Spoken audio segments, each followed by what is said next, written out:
CANON F-789SGA Mode 2.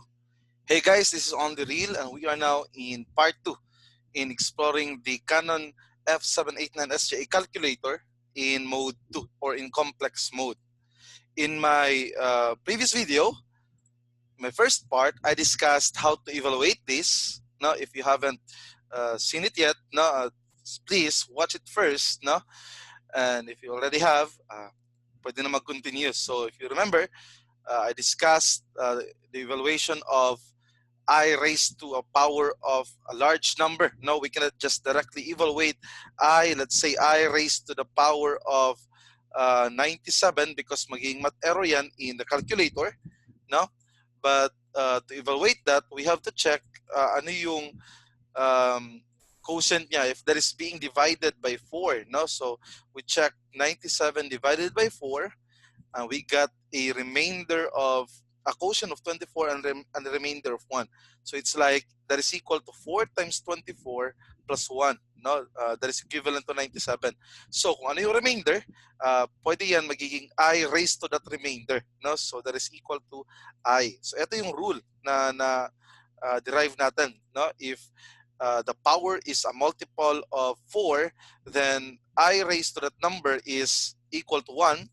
And if the power of I is 1 more than a multiple of 4, let's say 21, the result is I. And if the power is 2 more than a multiple of 4, the result is negative I. And if the power is 3 more than a multiple of 4, the result is negative 1. Okay? Now, continue tayo. No, dito naman tayo, number 4. Evaluate the following and write in rectangular form. First, eto, 6 plus 5i, okay, raised to the power of 3. So, diretso na natin yan, no, in the calculator. But we have to go to mode 2. Remember, don't forget, okay? So, 6 plus 5i, I is again here, and raised to the power of 3, shift, then this, and that gives us negative 234 plus 415i. Let me check if the same ba. Yes, no, negative 234 plus 415i. Now, how about this 1 plus I raised to the power of 6? This came out noong May 2015 board exam, no, civil engineering board exam. Now, if we are to evaluate that using this calculator, 1 plus I raised to the power of 6, this will become math error. Why is that again? Well, it's because hindi niya kaya yung power which is greater than 3. No? Up to 3 lang, up to cube lang. So if we are to evaluate that, ang gagawin natin is we are to write that in this form. Para bang ganito. If this is A, no? If that is A raised to 6, write that like this. No? A raised to 6 is equivalent to A squared times A squared raised to the power of 3. No, or pwede rin A squared times A squared times A squared, or pwede rin A cubed times A cubed. No? The result is A raised to 6. But ito yung easiest. A squared raised to the power of 3. Okay? So, evaluating that,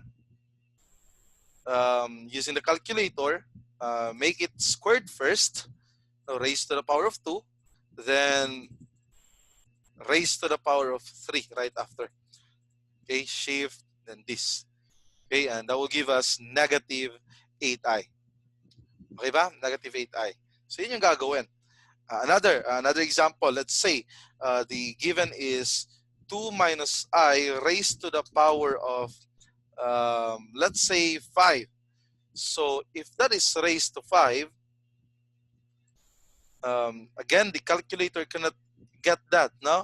2 minus I raised to 5, that will become math error. No? So what should we do here? So yung gagawin natin is we are to raise this to 3, no? But kulang pa yan, no? Kulang pa siya ng 2. So mag-multiply pa tayo ng 2 minus I raised to the power of 2 or squared, no? Because A cubed times A squared is equivalent to A raised to the power of 3 plus 2. No, that's an index law, di ba? So evaluating that, that is equal to a negative 38 minus 41i. Let me check this matcut if that will give me the same. So that's it. No, correct. Negative 38 minus 41i. Another, no, para mas masanay. Let's say we are to evaluate 3 plus 2i, then raised to the power of 7. Okay, what is the result nito? What should we do in evaluating that in complex?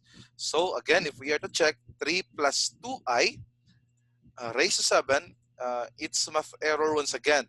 So yung gagawin natin, we're gonna make this cube. Now after that, no, after raising it to 3, mag-square tayo, no? So that that will become raised to 6 effectively, but since the power is 7, so kulang pa yan ng 3 plus 2i. Okay? No, so a total of 7 na yung power niyan. So evaluating that, it gives me negative 4,449 minus 6,554i. Let me check if that will give me the same. Okay? So, see, it's correct. Now they are the same. Ayos ba? Now, what if, ito naman, 1 plus 2i raised to the power of, let's say, 17. Medyo malaki siya, no? Anong gagawin yan? If raised to the power of 17. Can the calculator evaluate that? Of course, if 17 yan, maging math error yan, no? For sure. So, evaluating that in calculator, ito yung gagawin natin. Better that we are to store that complex number to A. That's my advice, no? 1 plus 2i. Yes, we can store complex number. 1 plus 2i, shift RCLA, I store that to A. So yung gagawin ko, if that is raised to 17, I'm gonna make this A raised to the power of 3 kasi yan na yung makaya niya. After that, I'm gonna take the cube of that again. So effectively, magiging ano na siya, A raised to the power of 9, no? And after that, what should I do? Pwede ako mag-multiply ng another A, raised to the power of 3, then squared. So, bali, this is now A raised to 9 times A raised to 6. So, 9 plus 6 is equal to 15. So, kulang yan ng 2. So, A raised to the power of 2 so that the power will become 17. No? So, let me check if okay na ba? Ano yung makukuha dito? So, A raised to the power of 3.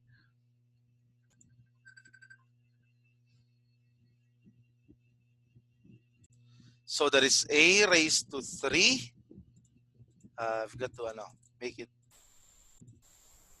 cube raised to 3 or cube times another. A cube squared. So, A cube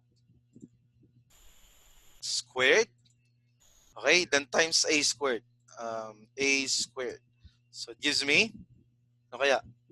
Eto, 873,121 minus 24,478i. Let me check if that will give me the same. No? Evaluating this. So, are they the same? Ito, 873,121 minus 24,478i. So that's it. That's how to evaluate it. If the power is big, no? We cannot do the same dito kasi dito, di ba, I lang yan eh, no? All we have to do, if I lang yung erase to a big number, ito yung gagawin. But dito, no, bale, we really have to do this. Parang mag-factorization tayo, prime factorization, something like that, no? Not to make that A raised to 17. Pwede rin that you are to make it like this, no? Raised to the power, that raised to the power of 17 may be written as A raised to the power of 3. Again, cube lang yung makaya niya, no? Hindi niya makaya yung more than 3, power of more than 3. So, its result is 9 na, di ba? 3 raised to 9 na yan. So, ano yung kulang? Yung kulang na lang is equal to 8, no, for it to become 17. But if I'm gonna raise this to 2, okay, if I'm gonna make that like that. Take note, this is already 9 inside, then squared, 18 na yan, no? No, 9 times 2 is 18. So, nagsobra siya. Well, okay lang. I just have to divide that by A so that it will become A raised to 17. Now, I'm gonna check.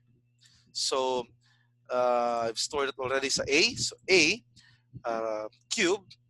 Gonna take the cube of this. Then, cube again. Okay? And squared again. Squared naman.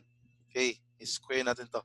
So, eto, no, with this, ano pa yan ha? Parang A raised to 19 pa yan ha? I mean, 18 pa yan ha? No? A raised to 18 pa yan. Like, if we are to make this 18, di ba, magiging the same ito with this. No? Same. But since 17 dapat, then ang gagawin is that we are to divide this by another A. So, divide it by A. Okay? And that would be the result. No? 873,121 minus 244,781. So, either you're going to do this or you're going to do this. No? Bale, ano lang. Mag-check ka lang. Basta yung maximum power niya is 3. Okay? So, ganun siya. Ayos ba? Now, eto part C, no, of this number 4. This is still lumabas sa May 2015 board exam. So, square root of I. So, take the square root of I. Now, if we are to evaluate that here, the square root of I, naging math error. Okay? So, ano yung gagawin natin if naging math error siya? Well, there's a method, no, in calculating that. Ganito, no?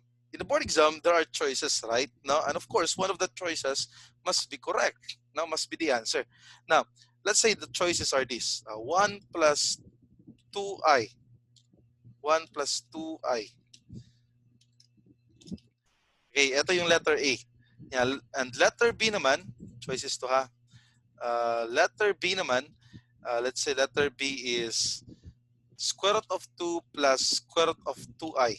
Okay, and letter C is 1 plus square root of 2i, and letter D is 1 plus square root of 2 plus square root of 2i all over 2. So these are the choices in the board exam. Now, evaluating square root of I. Now, ito yung gagawin natin. Now, if we are to evaluate square root of x, diba, and if its result is equal to y, then we know the square of y must be equal to x. Correct? Ganun yan, no? Taking the square of both sides. So, ibig sabihin nito, the correct answer dito, the square of the correct answer among here must be equal to I. Okay? Para bang equal to x if we are to square y, no? So, we're gonna do trial and error here. Gagawin natin ito, 1 plus 2i, 1 plus 2i. If the square nito is equal to I, then that would be the answer. So negative 3 plus 4i, it's not I. How about square root of 2 plus square root of 2i? Okay, square, that gives me 4i. It's wrong. How about this? 1 minus square root of 2i. Square. If the result nito is I, then that should be the answer. But it's not. Well, how about this last one? That last one, square root of 2 plus square root of 2 all over 2. Taking the square of that. If that is I don't know. Meron pa ito dapat I. Okay, don't forget that. If that is I, then that should be the answer. So that's I. So, ibig sabihin yan, in the board exam, that should be the answer. No? Though there is another way in solving that, and that is by using the Moivre's theorem, which I'll be discussing in my next video. No? Continuation to this. But hanggang dito lang muna tayo. No? So, yan yung gagawin mo. Na if ever maging math error, no, pwede mo siyang i-try. Mag-trial and error ka. If you are asked to get the cube root, no, dito, then meron choices, pwede mo gamitin yung choices and take the cube of each of the choices. Then if the result becomes equal to this radicand, no, this I, or kung ano man yan, then that should be the answer. No? So, in other words, i-backsolve mo ba, gagamitin mo yung choices. Okay, so stop muna ako dito. No? Continue tayo in our next video. Na marami pa tayong i-discuss. Okay, i-explore pa natin yung complex, and I'll also be including problems involving forces, no, and also triangles, no, solving for the third side and the adjacent angles. Okay, that will be in my next videos. Okay, so dito lang muna tayo. So don't forget to again subscribe, no, if you haven't subscribed yet, and click that notification bell icon so that you'll be notified in my future video. Okay, so see you next time. Goodbye and God bless.